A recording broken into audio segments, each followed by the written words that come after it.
예수님께서 공생애를 시작하기 전에 예수님 사역을 준비한 사람이 있었습니다. 그는 세례 요한이었습니다. 세례 요한은 이름이 원래 세례 요한이 아니고 요한이었습니다만은 다른 요한들이 많기 때문에 다른 요한과 세례 요한을 구별하기 위해서 세례라는 별칭을 앞쪽에 붙였습니다. 세례라는 말이 이름 앞에 붙인 것처럼 세례 요한은 세례로 유명을 했습니다. 세례 요한은 예수님을 세례 준 사람일 정도로 그렇게 세례로 유명한 사람이었죠. 세례 요한이 베푼 세례는 물세례라고 합니다. 물세례. 물세례는 물로서 베푼 세례이기 때문에 물세례라 그럽니다. 3절에 보면 요한이 요단강 부근 각처에 와서 죄 사함을 받게 하는 회개의 세례를 전파하니, 요한이 요단 강물을 이용해 가지고 물 세례를 주는데 그것은 죄 사함을 받게 하는 회개의 세례다, 그렇게 되어 있습니다. 그래서 이 요한의 세례는 물 세례고요, 이 물 세례라는 것은 회개하는 세례다, 그런 뜻이죠. 그러면 다른 세례도 있느냐? 다른 세례도 있습니다. 다른 세례는 16절에 나오는데요, 요한복음 3장 16절, 요한이 모든 사람에게 대답하여 이르되 나는 물로 너희에게 세례를 베풀거니와, 말씀드린 것처럼 세례 요한은 그 요단강 물을 이용해서 이제 세례를 주고요. 그런데 나보다 능력 많으신 이가 오시나니, 예수님이 오시는 것이죠. 나는 그의 신발끈을 풀기도 감당하지 못하겠노라. 그는, 예수님은 성령과 불로 너희에게 세례를 베푸실 것이다. 예수님은요 성령 세례, 즉 불세례를 주시는 겁니다. 성령 세례가 왜 불세례냐? 성령 받으면 마음이 뜨거워지니까, 우리 미지근한 우리 신앙이 성령을 받음으로 뜨거운 열정적인 믿음을 갖게 되기 때문에 예수님이 주시는 세례는 성령 세례요, 불세례다. 반면에 이제 세례 요한의 세례는 물 세례요, 회개하는 표시로 주는 세례다, 그겁니다. 또 물 세례는 눈물의 세례라 할 수 있어요. 왜냐하면 눈물을 흘리면서 회개하기 때문에. 그래서 눈물로 회개한 사람에게 주는 세례가 바로 물 세례, 회개의 세례 요한이 준 세례다. 이런 물은 씻는 겁니다. 그래 겉만 씻죠. 예를 들어서 야채를 씻을 때 물로 씻으면 겉만 깨끗해집니다. 속은 뭐 전혀 상관이 없죠. 근데 불로 이거를 태우면은요 완전히 모양도 달라지고 성분도 달라지고 전혀 다른 존재가 되는 것처럼, 성령을 체험할 때 완전히 다른 사람으로, 이전에와 다른 그런 사람으로 달라지는 줄 믿습니다. 이 물세례는 구원을 줄 수는 없어요. 여러분, 세례 받았다고 구원받는 거 아니에요. 구원받은 사람이 그 표식으로서 세례를 받는 것이죠. 물세례 받았다고 해서 구원받는 거 아니고 구원을 준비하는 세례가 되는 겁니다. 또 불세례는 불세례 받았다고 구원받는 게 아니고 구원받은 자가 받는, 변화되기 위해서 받는 세례가 불세례입니다. 그래서 물세례나 이 불세례가 구원 주는 거 아니고, 오직 구원은 예수 그리스도의 보혈의 은총을 믿을 때 구원이 이루어지는 줄 믿습니다. 그러면 세례는 뭐냐? 구원받았다는 표시예요. 오늘날 우리가 받는 세례는 구원받은 표시로 받는 것이고, 교회의 일원이 되는 표시로 받는 것이고, 속에 믿음이 있다고 하는 외적인 표시가 되는 겁니다. 여러분, 참 세례를 다 이제 웬만한 분은 받으셨는데 그런 귀한 뜻이 있다는 것을 다시 한번 상기하시고 은혜 가운데 더 전진해 나가기를 축원합니다. 많은 사람이 이제 세례 요한에게 세례를 받으러 왔습니다. 이때 세례 요한은 그들에게 이렇게 외쳤습니다. 7절에 요한이 세례 받으러 나오는 무리에게 이르되 독사의 자식들아, 누가 너에게 일로 장차 올 진노를 피하라 하더냐. 아주 충격적인 말씀이죠. 저 같으면 너무 고마워가지고 어서 오시라고 환영하고 감사하고 축복하고 그럴 텐데, 세례 요한은요 이 독사의 자식들아, 겁나고 무서운 말로 얘기하는 겁니다. 여러분 그 독사의 자식은요 개의 자식보다도 더 참 심각한 표현입니다. 그래서 세례 받으러 오는 사람에게 이렇게 환영을 못하고요 어떻게 이렇게 세게 충격적인 말을 하는지. 여러분 왜 이렇게 충격적인 말을 하느냐? 그 뒤에 나오는 말의 원인을 알 수가 있겠습니다. 독사의 자식들아 누가 너희에게 일러 장차 올 진노를 피하라 하더냐. 이들이 왜 이렇게 세례요한에게 책망을 받냐면요 장차 올 진노를 피하려고 했기 때문에. 저들이 정말 회개하고 뭘 잘못을 깨닫고 뉘우치고 회개하는 마음으로 온 것이 아니라 장차 닥칠 진노를 피하려고 그렇게 왔기 때문에 이들이 그렇게 책망을 받는 겁니다. 여러분이 가끔 애들을 혼내킬 때가 있잖아요. 말로 안 하면 이제 매를 막 때리는데 매로 때릴 때 애들이 잘못했어요 그러면서 반성하는 애가 있습니다만은 진짜 그걸 속으로 잘못을 뉘우치고 하는 애가 있는가 하면 어떤 애는요 잘못을 뉘우친 건 아니고 매를 안 맞으려고 그 매 맞는 순간을 피해 보려는 면피용으로 그냥 반성하는 척하는 아이들이 있습니다.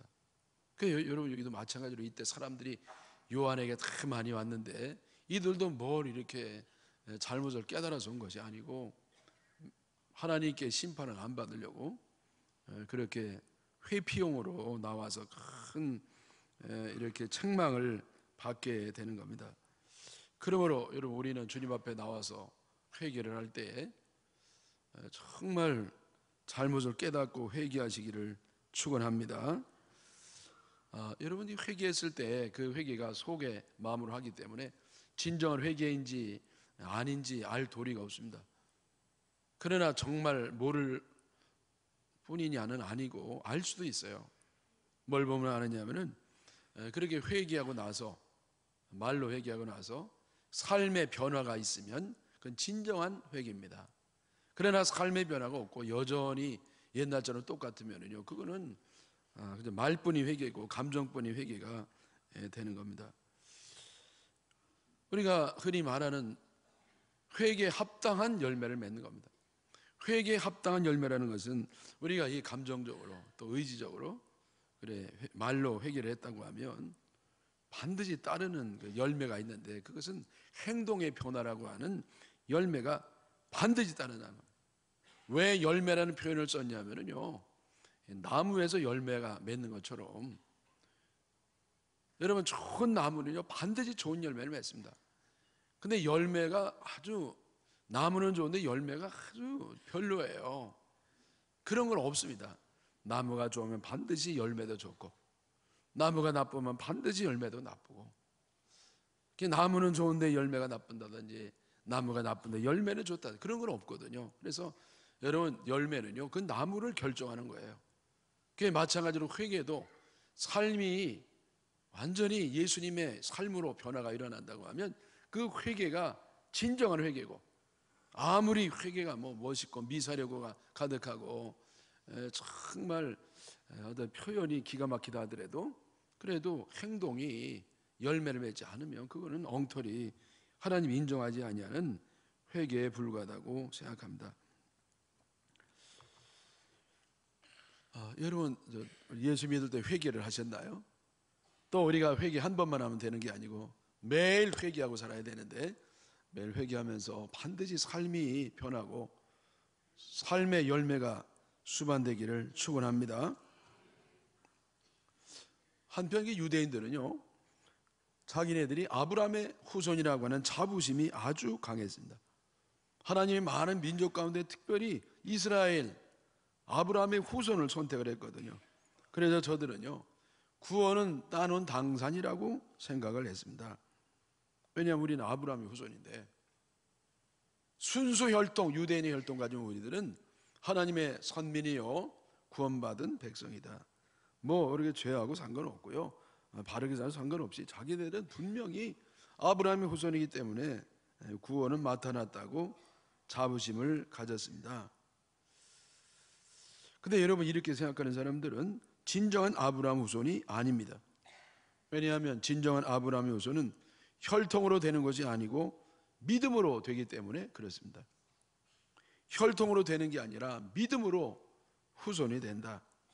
요한복음 1장 12절 이하에 영접하는 자 곧 그 이름을 믿는 자들에게는 하나님의 자녀가 되는 권세를 주셨으니 이는 혈통으로나 육정으로나 사람의 뜻으로 나지 아니하고 오직 하나님으로부터 난 자들이니라.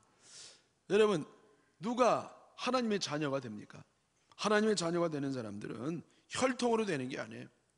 유대인들이 착각하는 것처럼 유대인 순수 혈통을 가진 사람이 하나님의 자녀가 되는 게 아니고 아브라함의 자녀가 되는 것도 아니고 오직 믿음으로 되는 것인데, 뭘 믿느냐?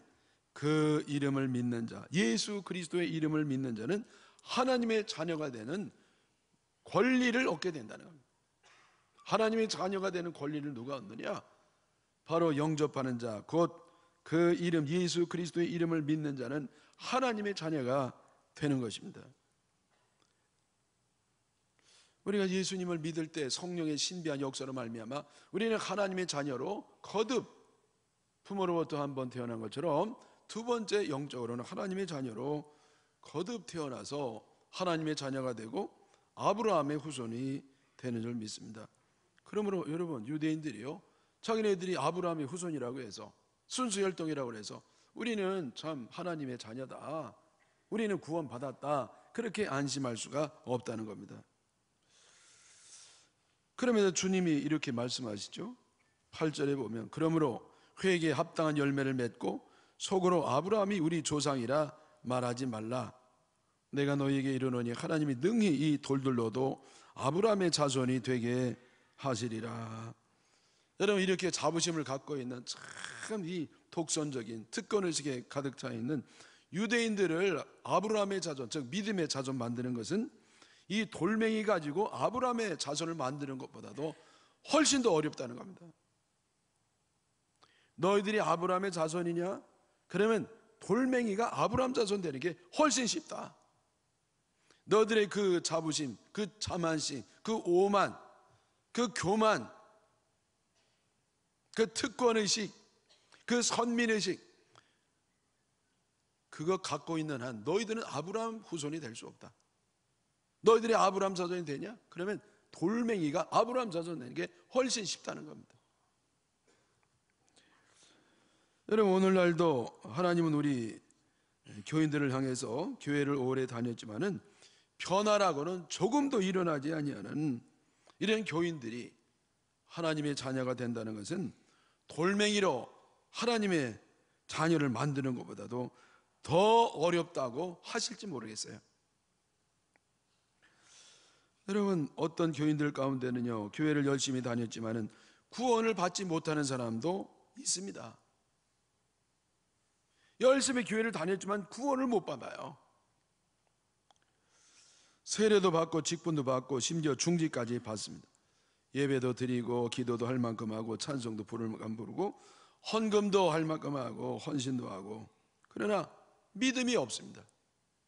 예수 그리스도의 보혈의 은총을 믿는 그 확실한 믿음이 없는 겁니다. 그냥 교회 다니는 걸로 믿음이 있는 걸로 착각할 수가 없습니다. 여러분, 오직 우리가 구원받는 것은 예수 그리스도의 보혈의 은총을 믿는, 오직 은혜로 구원받는다고 하는 그 믿음만 있으면 되는 줄 믿으시기 바랍니다. 그런데 이런 믿음이 없습니다. 본인은 믿음이 누구보다도 좋다고 생각합니다. 그러나 하나님이 보실 때는 믿음이 없습니다. 믿음이 없으니까 하나님의 자녀가 안 되고 구원도 받을 수가 없습니다. 제가 말씀드린 것처럼 여러분, 교회 다니는 게 믿음이 아니에요. 내가 듣는 게 믿음이 아니에요. 예배 자리에 앉아서 예배 드린 게 아니에요. 우리는 예수 그리스도의 보혈의 은총을 믿을 때 오직 하나님의 은혜로, 그 믿음으로 구원을 받는 줄 믿으시기 바랍니다. 하나님의 자녀가 아닌 사람의 특징이 있습니다. 그 특징은 삶의 열매가 없습니다. 신앙 고백은 고상하지만은 그리고 신앙의 틀은 있지만은 예수님 향기가 나타나질 않습니다. 무엇보다도 하나님을 조금도 닮지를 않습니다. 본인은 누구보다도 하나님을 닮았다고 생각하지만은 그것은 착각에 불과합니다. 그 사람을 하나님 자녀로 만드느니 차라리 돌로 하나님의 자녀를 만드는 게 쉽다 이겁니다. 여러분, 자부심과 자만심에 가득 찬 사람, 이런 사람은요, 차라리 그 돌멩이로 하나님 자녀를 만드는 게 쉽다는 겁니다. 여러분, 옥토의 마음이 아닌 사람을 하나님 자녀 만드는 것은 불가능합니다. 여러분, 돌멩이로 어떻게 하나님 자녀 만들어요? 돌멩이로 하나님 자녀 만든다는 것은 안 된다는 겁니다. 불가능하다는 거예요. 그러니까 여러분, 이 돌멩이로 하나님의 자녀 만드는 것보다도 여러분, 변함이 조금도 없는 그냥 자만감과 자부심으로 착각으로 가득 차 있는 사람을 하나님의 자녀로 만들 수가 없다는 겁니다. 교회 다니는 사람은 두 종류라고 생각합니다. 하나는 교인이요, 또 하나는 신자입니다. 이 교인은 영어로 churchian이라고 할 수 있죠. 교회 다니는 사람. 이게 교회를 다녀요. 교회 적이 있고 주일이면 바쁠 때 빠지지만은 웬만한 교회 오는 교인이 있어요. 그러니까 이런 사람은 구원을 받을 수도 있고 안 받을 수도 있습니다. 그런가 하면 또 크리스찬이 있죠. 크리스찬. 이 크리스찬은 크라이스트, 예수님을 그리스도로, 예수님을 나의 구주로, 예수님 나의 구주로 믿는 사람입니다. 그래서 이러한 신자들은요, 예수님을 나의 구세주요, 나의 주님으로 믿고 하나님의 자녀가 되고 구원을 받은 사람이 됩니다. 여러분, 예수님 당시에 예수님을 십자가에 못 박은 사람이 누굽니까? 그들이 이방인입니까? 하나님도 모르고 예수님도 모르는 세상 사람입니까? 성전이라고는 다니지 아니하고 회당은 다녀보지 아니한 전혀 신앙인도 아니고 종교인도 아닌 그런 무신론자입니까? 아니에요. 예수님 십자가에 달려 죽은 사람은 교인이었습니다. 교인 중에도요, 보통 교인이 아니라 그 교인들을 이끌어가는 신앙 지도자들이 바로 예수님을 죽였습니다. 그들의 신앙이, 그들의 법이, 그들의 신념이, 그들의 정의가 예수님을 죽인 겁니다. 그들은 잘한다고 했지만은 주님을 볼 때는 못한 겁니다. 하나님 위한다고 했지만은 사실은 하나님을 배신한 겁니다. 신앙을 지키고 교회를 지킨다고 했지만은 그러나 그들은 잘한다고 한 것이, 신앙을 지킨다고 한 것이 예수님을 죽인 겁니다. 여러분 잘 아는 것처럼 중세 구교가 신실한 개신교인들을 셀 수 없는 수많은 사람을 죽였습니다. 수천만 명, 수억 명을 죽였습니다. 여러분, 구교의 지도자들이 신실한 개신교인들을 무자비하게, 무참하게 죽였습니다. 죽여도 그냥 죽인 게 아니라 화형을 시켜가지고 불로 태워 죽였습니다. 여러분, 어떻게 죽이면 그냥 죽이든지 세상에 하나님의 이름으로 그렇게 불로 태워 죽일 수가 있습니까? 저들은 그러면서 우리는 마귀 편이라고 하지 않았어요. 하나님 편이라면서, 하나님 뜻이라고 하면서 이단으로부터 진리를 수호하고 교회를 지킨다고 하는 신앙과 정의감을 가지고 죄 없는 무수한 개신교인들을 죽였습니다. 오늘날도 교회를 지킨다는 명분으로 교회를 망가뜨리는 사람들이 있습니다.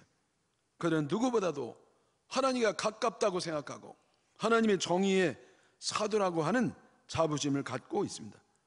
그러나 그들을 하나님의 정의의 사도로 만드는 것은 돌로 하나님의 정의의 사도를 만드는 것보다도 훨씬 더 어렵습니다. 여러분, 스스로 이 정의감에 가득 차 있고 스스로 자기의에 가득 차 있고 자기를 정의의 사도라고 생각하는 사람을 진정한 정의의 사도로 만든다는 것은 불가능합니다.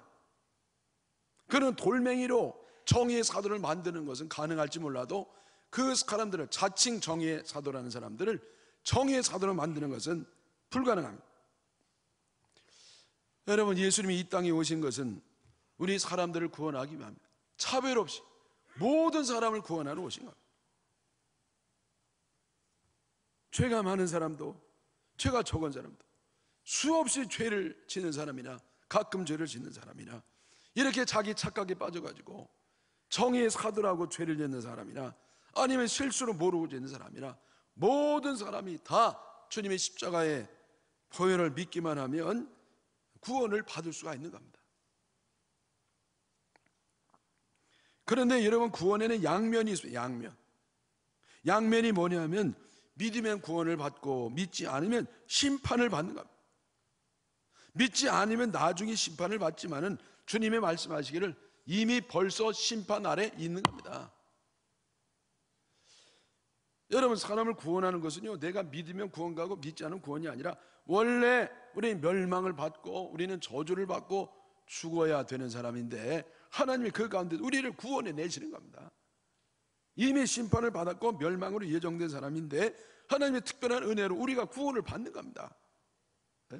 그래서 여러분, 내가 믿지 않으면 뭐 안 믿는 대로 그런 대로 살만하다, 그게 아니에요. 우리가 가게에 가가지고 무슨 뭐 물건을 사는데요, 물건 사면 좋은 것이고 안 사도 뭐 그런 대로 괜찮다, 그게 아니라 말이에요. 우리가 예수님을 믿지 않으면, 그래서 구원을 받지 않으면 그 사람은 멸망하고 저주를 받고 지옥에 가고 완전히 하나님의 심판 아래 놓이게 되는 줄 믿습니다. 그래서 이게 선택할 문제가 아니에요. 반드시 믿어야 됩니다. 우리들은 종종 왜 하나님께서 악인을 심판하지 않느냐고 항변할 때가 있습니다. 왜 하나님은 정의의 하나님이면서 이 세상 악을 그렇게 보고만 계시느냐는 것입니다. 그러나 여러분, 그들은 이미 심판을 받은 사람들, 이미 심판을 받았습니다. 이미 저 멸망으로 예정이 되어 있고 지옥으로 예정이 되어 있고 저주로 예정이 되어 있습니다. 이미 벌써 심판을 받은 거예요. 오늘 말씀에 보면은요, 심판이 초일기에 들어갔다고 말씀하십니다. 9절에 이미 도끼가 나무 뿌리에 놓였으니 좋은 열매 맺지 아니하는 나무마다 찍혀 불에 던져지리라. 여러분, 어떤 나무가 이렇게 도끼 맛을 보게 되느냐? 좋은 열매를 맺지 아니하는 나무마다 찍혀 불에 던져지리라. 사과나무를 심었는데 사과가 열매가 안 맺히는 겁니다. 그래서 주인이요, 야, 이거 참 괜히 심었네, 후회하는 겁니다. 그리고 이제 금방 자르는 건 아니고요, 그래도 아까우니까 몇 년 기다려 보는 것이죠. 기회를 줘보는데 여전히 열매를 맺질 않아요. 더 애를 쓰고 더 물을 주고 더 영양분을 첨가하고 그래도 이 열매가 맺히지 않는 겁니다. 그러면 할 수 없이 이제는 그 자르는 것이죠. 잘라가지고 이제는 그 뿌리를 뽑아가지고 아궁이에 집어넣는 겁니다. 그래서 이 불쏘시개 땔감으로 하나 쓰는 겁니다. 이제는 이 과수 역할은 도저히 안 되니까 땔감으로 쓰는 겁니다. 여러분, 우리가 하나님 앞에 아름다운 열매를 맺지 못하면 이제는 저 땔감이 되는 겁니다. 지옥불에서 고통을 받을 수밖에 없다는 겁니다. 이미 도끼가 나무 뿌리에 놓였다. 여러분, 이미 도끼가 나무 뿌리에 놓였습니다. 여러분, 이 나무를 이렇게 이제 도끼로 이제 잘라버릴 때는요, 그냥 곧바로 이게 잘라버리지 않아요. 반드시 먼저 이 도끼로 찍을 부분을 도끼로 대요. 그게 도끼로 대가지고 그걸 가늠한 다음에 탁 댔다가 가늠해서 탁 치는 겁니다. 여러분, 마찬가지로 이 도끼가 이미 나무 뿌리에 놓였다는 것은 이제는 주님이 막 심판에 초일기에 들어갔다는 거예요. 이제 들면 너는 찍힌다는 겁니다. 여러분, 악인에 대한 이 심판이 왜 이렇게 더딘지 몰라요. 우리는 너무 이게 기다리느라고 지쳤습니다. 근데 주님은 뭐라고 세례 요한을 통해 말씀하시냐면은 도끼가 이미 나무 뿌리에 놓였으니 이미 초일기에 들어갔다는 겁니다. 이제 찍기만 하면 된다는 겁니다.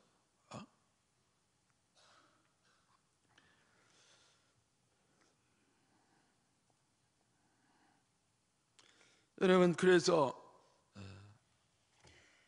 우리가 예수 믿는 걸 뒤로 미룰 수가 없습니다. 여러분, 지금 당장 믿으시기를 축원합니다. 이미 이 도끼가 나무 뿌리에 놓여 있는 거예요. 여러분, 지금 믿지 아니하면 이제는 땔감이 되는 겁니다. 왜 사람들이 그렇게 심판을 받느냐? 하나님이 심판을 주는 게 아니에요. 회개를 안 해서. 여러분, 사람들이 죄를 져서 망하는 게 아닙니다. 왜 망하느냐? 회개를 안 해서 망해. 가룟 유다가 예수님을 팔아버리고 예수님을 배신하고 하나님 은혜를 받아가지고 예수님이 많은 기회를 줬습니다. 그에게 회개의 기회를 무수히 줬습니다. 그런데 이 가룟 유다는 회개를 안 해요. 자살을 할지언정 회개는 안 하는 겁니다. 후회는 할지언정 회개는 안 하는 겁니다. 여러분, 아무리 죄가 많은 사람이라 할지라도, 아무리 형편없는 죄인이라 하더라도 회개하면 어떤 죄라도 주님 용서하시고 그에게 구원과 생명과 천국과 승리를 주시는 줄 믿으시기 바랍니다.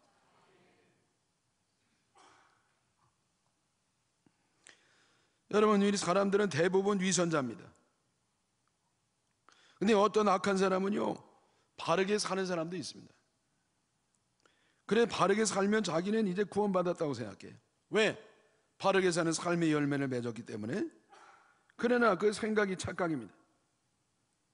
바르게 산다고 하는 것이 화입니다. 여러분, 악인이 바르게 사는 건 화예요. 차라리 바르게 안 사는 게 나아요. 왜 그렇게 말하느냐? 왜냐하면 바르게 사는 대신 교만해졌기 때문입니다. 왜 교만해지는 게 그렇게 화가 되느냐? 교만이 가장 큰 죄가 되기 때문에. 여러분, 죄 중에 가장 큰 죄는 교만죄입니다. 교만하면 약이 없어요.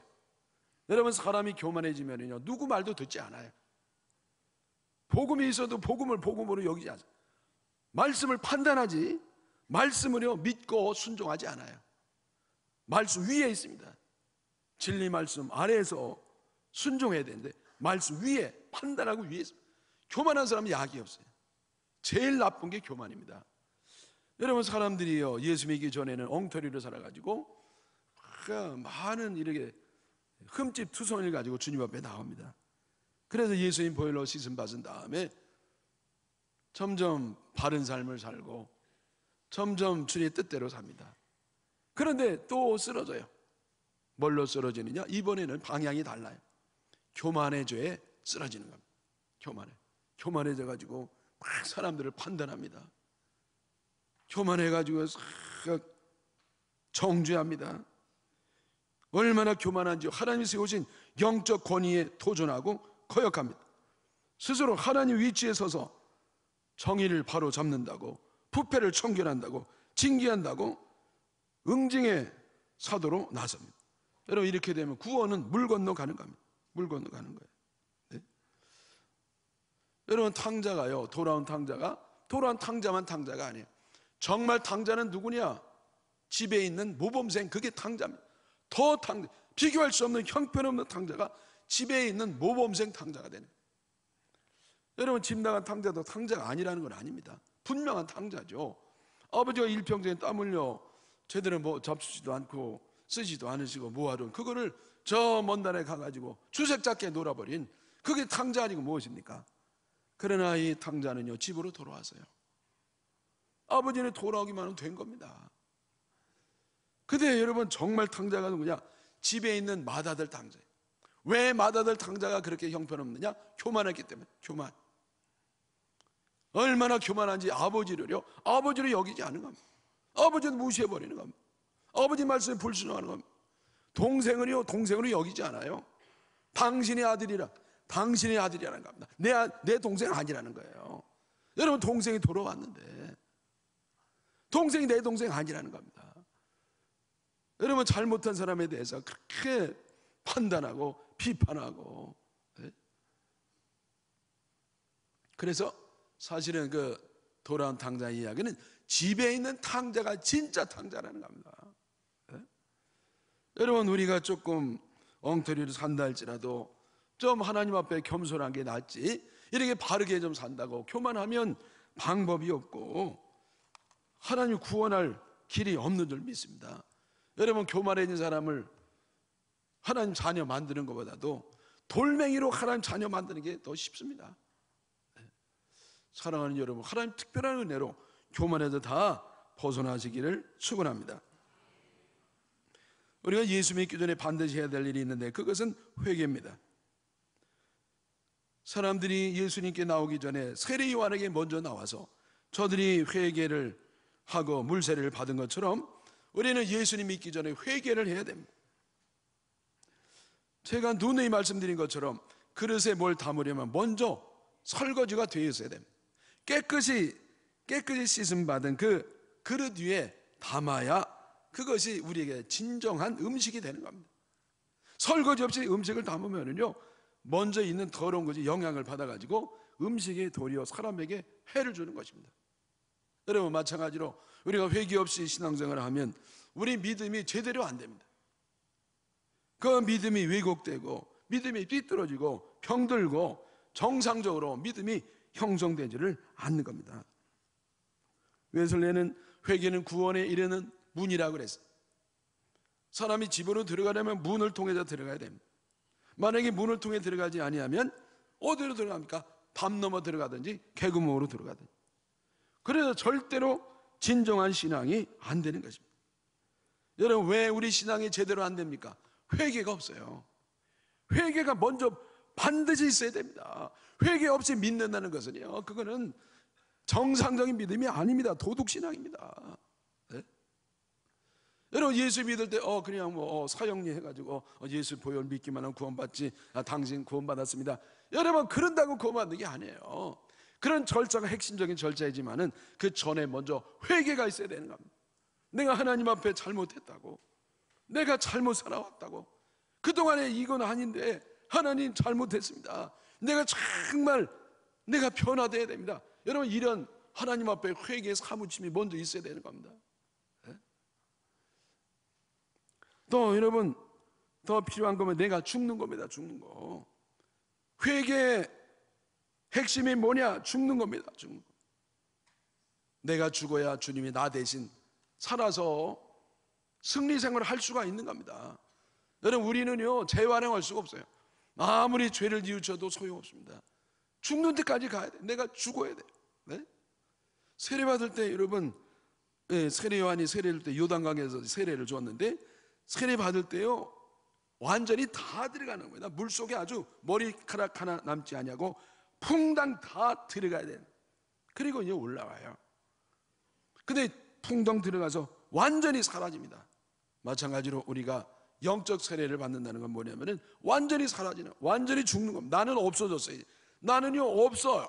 더 이상 없습니다. 그리고 그 사람이 물에서 나올 때는 자기가 나오는 것이 아니라 예수님이 올라오는 겁니다. 예수님이 나 대신 사는 겁니다.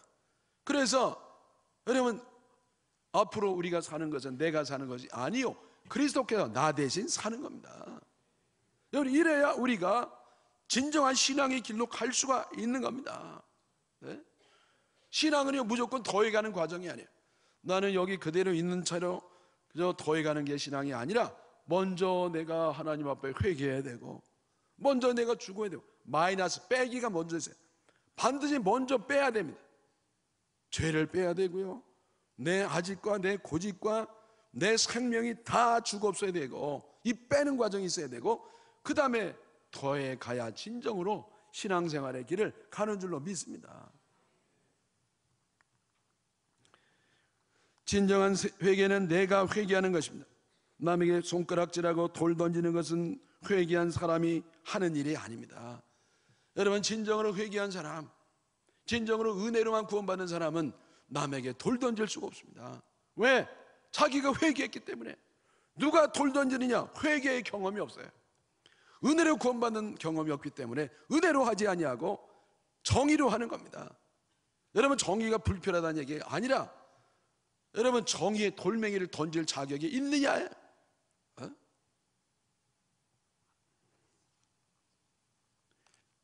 교회의 부흥은 내가 먼저 회개하는 것인 줄 믿습니다. 여러분, 교인이 얼마 더 많이 오고 그 정도도 부흥이지만은 진정한 부흥은 내가 회개하는 것이 진정한 부흥의 출발점인 줄 믿습니다. 교회의 개혁은 개혁을 소리 높여 외치는 것이 아니라 내가 회개하는 것이 진정한 개혁이요 개혁의 시작인 줄 믿습니다. 회개는 감정과 결심만이 아닙니다. 진정한 회개는 말씀드린 것처럼 삶의 변화를 반드시 수반하는 줄 믿습니다. 삭개오는요 예수님 만나고 정말 회개했습니다. 예수님, 내가 남의 그 토속질한 거 있다고 하면 4배를 갚겠습니다. 4배를. 여러분, 우리가 삭개오는 키 작은 사람이요 뽕나무에 올라간 어른이다, 그렇게만 알면 안 돼. 이 삭개오에 대해서 우리가 알아야 될 건 뭐냐면, 삭개오는 정말 회개를 한 사람, 정말 회개한 사람, 정말 회개해가지고 그렇게 아까운 돈으로요 그냥 4배를 갚아준다는 겁니다. 네? 어떤 사업하는 교인이요, 교회에서 은혜를 받았어요. 집에 가서 부부가 서로 대화하는데 부인이 말하기를, 여보, 당신은 오늘 은혜 많이 받은 것 같은데 그래, 어떤 내용 때문에 은혜를 받았냐고. 그랬더니 남편이 하는 말이요, 나 다 잊어먹어서. 잊어먹는 게 뭐 은혜 받은 게 어떻게 잊어먹을 수 있어요? 내가 다 잊어먹었지만은 내가 결심한 게 있다고. 뭘 결심하냐? 저 저울을 딱 버릴 결심했다고. 그리고 저울을 딱 버린 겁니다. 여러분, 이 사업하는 사람에 대해서 옛날에는 이 저울로 이렇게 물건을 사고 팔아도, 근데 팔 때 저울하고 살 때 저울이 달라요. 팔 때 저울은 무거운 저울, 살 때 저울은 가벼운 저울. 그래서 여러분, 여기서 차액을 이렇게 도둑질해 갑니다.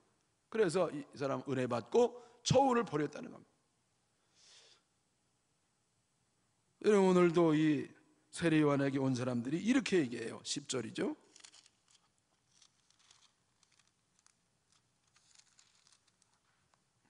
무리가 물어 이르되 그러면 우리가 무엇을 하리이까? 여러분, 이 질문은 참 올바른 방향입니다.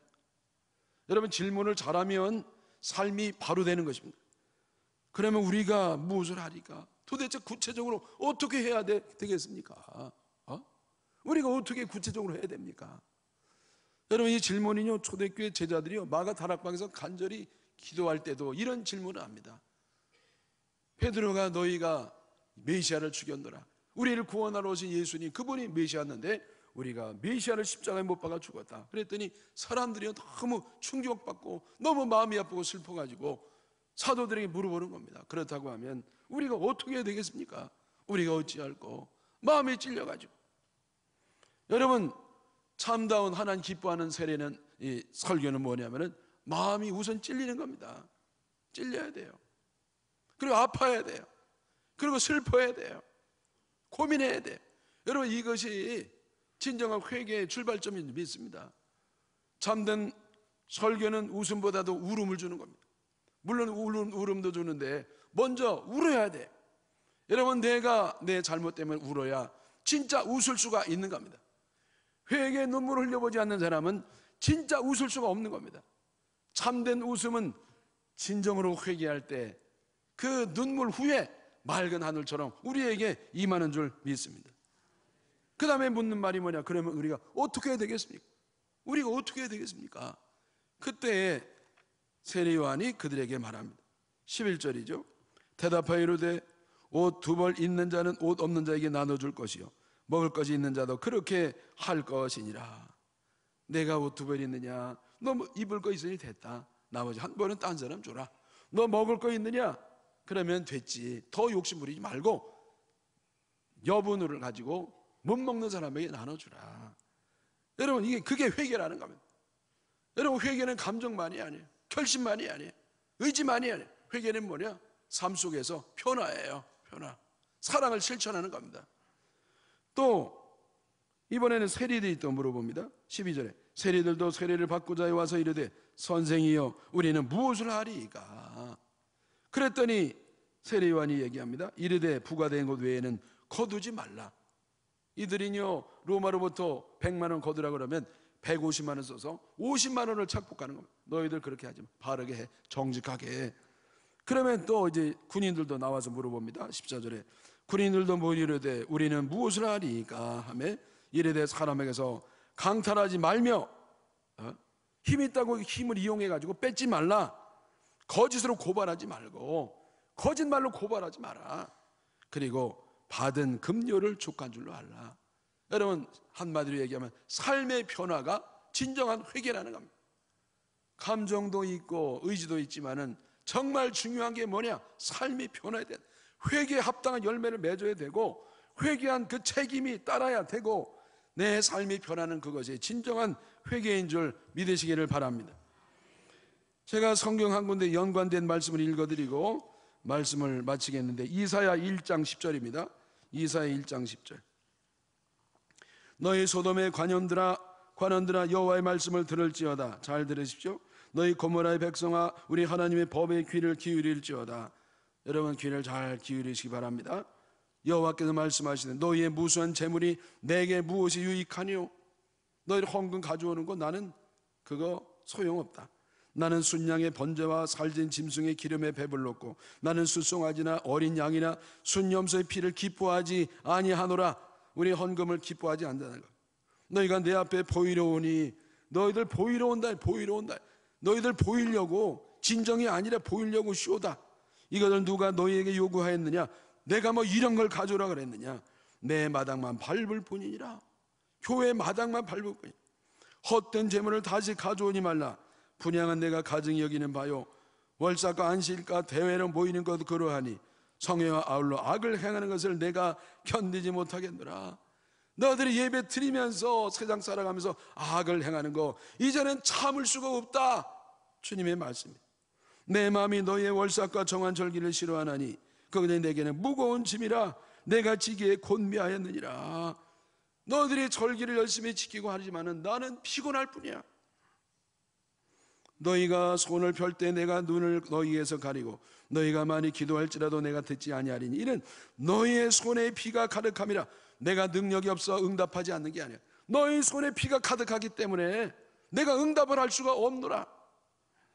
그래서 16절이죠. 너희는 스스로 씻으며 스스로 깨끗하게 하여 내 목전에 너희 악한 행실을 버리며 행악을 그치고 선행을 배우며 정의를 구하며 학대받는 자들을 도와주며 고아를 위하여 신원하며 과부를 위하여 변호하라 하셨느니라. 여러분, 생활 속에서 회개가 열매를 맺어야 된다는 겁니다. 여러분, 교회에서 예배드리고 하나님 잘못됐습니다, 그러니까 기도만 하면 뭐하냐는 거예요. 여러분, 우리 기도가 왜 이렇게 화려합니까? 왜 회개하면서 미사력을 씁니까? 여러분, 내 회개가 또 다른 하나님 앞에 죄 짓는 것이 아닙니까? 우리는 회개에도 습관적으로 하고 30년 전에 한 회개 똑같이 하고 변화가 있어야 되는데, 변화가 없으면 발전이라도 있어야 되는데 전혀 아무런 변화가 없다고 할 때 하나님은 지쳤다는 거예요. 사랑하는 여러분, 진정한 회개를 통해서 내 삶이 변화되고 하나님을 기쁘게 해드리기를 주님의 이름으로 축원합니다.